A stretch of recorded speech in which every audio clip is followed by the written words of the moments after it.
கல்பாக்கத்தில் கல்விவழி நண்பர்கள் குழு சார்பில் அரசு பள்ளியில் மாணவர்கள் பங்கேற்ற பிளாஸ்டிக் ஒழிப்பு விழிப்புணர்வு வீதி நாடகம். சென்னை அணுமின் நிலைய இயக்குநர் சேஷியா பங்கேற்பு. செங்கல்பட்டு மாவட்டம் சதுரங்கப்பட்டினத்தில் இயங்கி வரும் கல்வி ஒலி நண்பர்கள் குழு திருக்குறளை மையமாக கொண்டு பல்வேறு சமூக பணிகளை முன்னெடுத்து செய்து வருகிறது.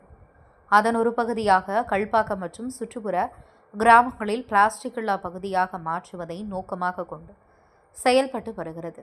தற்போது பிளாஸ்டிக் இல்லா நகரமாக கல்பாக்கம் நகரத்தை மாற்றும் முயற்சியில் சென்னை அணுமின் நிலையத்துடன் இணைந்து நேற்று வீதி நாடகம் நடைபெற்றது. சிறப்பு அழைப்பாளராக சென்னை அணுமின் நிலைய இயக்குநர் சேஷியா பங்கேற்றார். பாமர மக்கள் எளிதில் புரிந்து கொள்ளும் விதமாக அரசு பள்ளி மற்றும் மத்திய அணு ஆற்றல் பள்ளி, கேந்திர வித்யாலயா பள்ளி என அனைத்து பள்ளிகளில் பயிலும் மாணவ மாணவியர் தங்களது திறன்களை வெளிப்படுத்தி தத்ரூபமாக நடித்து காட்டினர். வீதி நாடகம் மூலம் பிளாஸ்டிக்கை தவிர்த்து பூமி வெப்பமயமாவதை தடுக்கும் நோக்கில் வீதி நாடகம் ஒருங்கிணைக்கப்பட்டிருந்தது. அதனைத் தொடர்ந்து சமுதாய விழிப்புணர்வு பொம்மலாட்டம் நிகழ்ச்சி நடைபெற்றது. நிகழ்ச்சியில் கல்வி ஒலி நண்பர்கள் குழு பொறுப்பாளர்கள் தலைவர் பு. ரமேஷ், செயலாளர் ECR சோலை, த. முனுசாமி, பிரியா துரைராஜ், பாக்கியலட்சுமி, ரமேஷ், நாடக இயக்குனர் க. கோபால், மணிமாறன், சதீஷ் மா, ரவி, சூரியகுமார், லோகநாதன் உட்பட மாணவர்களுக்கு பல்வேறு வகையில் உதவிய லோகநாயகி பூபால் மற்றும் சென்னை அணுமின் நிலைய அலுவலர் கருணாமூர்த்தி உட்பட மாணவர்கள், பெற்றோர்கள், பொதுமக்கள் என பலர் நிகழ்ச்சியில் கலந்து கொண்டனர்.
புரிஞ்சு அவங்களுக்கு ஏதாவது டிஸ்கவுண்ட் தரணும். நீர்நிலைகளை குப்பையை கொட்டி அசுத்தம் பண்ணக்கூடாது. ஆடு மாடு எல்லாம் கட்டி வச்சு பராமரிக்கணும். ரோட்ல விட்டா ஆக்சிடென்ட் ஆகி நிறைய பேர் அடிபடுவாங்க. கண்ட இடத்துல எச்சி துப்ப கூடாது. அது மெரிச்சா நம்மளுக்கு நோய் வருது இல்லையா? நம்ம போடுற குப்பை எல்லாத்தையும் தீ வச்சு எரிக்க கூடாது. அதனால சுவாச குழாயில நிறைய பிரச்சனை ஏற்படுது இல்லையா? இப்ப நாங்க சொல்றதெல்லாம் நீங்க செஞ்சீங்கன்னா நம்ம கல்பாக்கமும் ரொம்ப சுத்தமா இருக்கும். அடுத்து வர எங்க தலைமுறையும் நல்லா இருக்கும். எங்களுக்காக இதை செய்வீங்களா? செய்வோம். இவ்வளவு சொல்லி செய்யாம இருந்தா நல்லாவா இருக்கும்? செஞ்சுதான் பாப்போம். மீனிங்களா என்ன சொல்றீங்க? செய்யலாமே.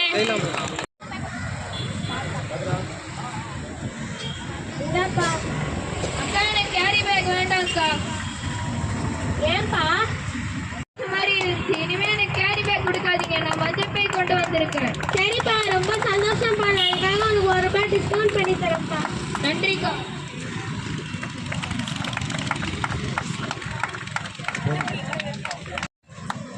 இன்று முதல் கேரி பேக் கேசவன் துணி பை கேசவனா மாறிட்டாரு.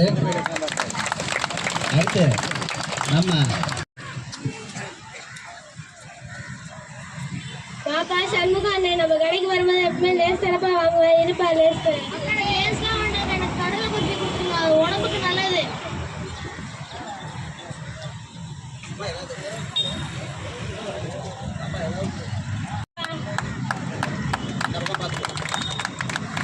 அக்கா குப்பத்தோடு எங்கக்கா இருக்கு?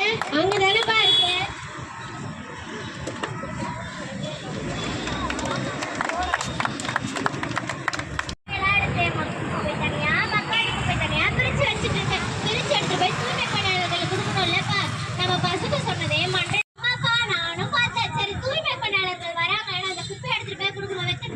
சரிங்கக்கா.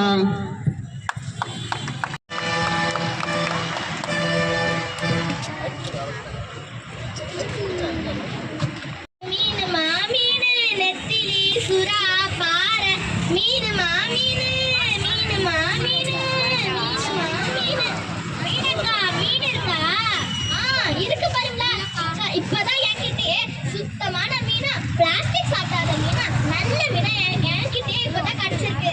அது எப்படிக்கா கிடைக்காத இருக்க மாட்டாங்க? ஆமாமா, இப்ப அந்த பசங்கனால கல்பாக்கமும் சுத்தமா இருக்கு, காடெல்லாம் சுத்தமா இருக்கு.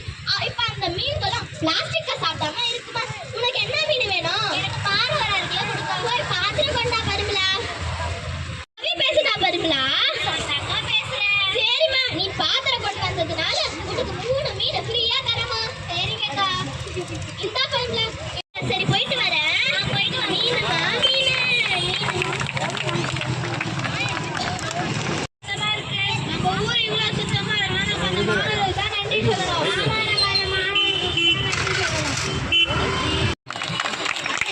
இதற்கு காரணமான ஊர் மக்களுக்கு பாரத பிரதமரும் தமிழக முதல்வரும் வாழ்த்து செய்தி அனுப்பியுள்ளார்கள்.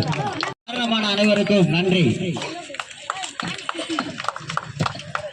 இந்த நாடகத்தை கண்டு கழித்த உங்கள் அனைவருக்கும் நன்றி.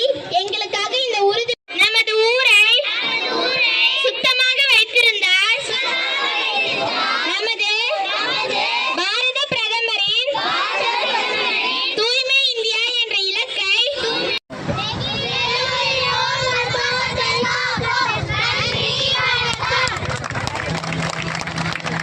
சார் ப்ளீஸ் இங்க பாருங்க sir. Sir look at me sir. Sir please. சரி உட்கார்ந்துக்கோ. அது ஓகே.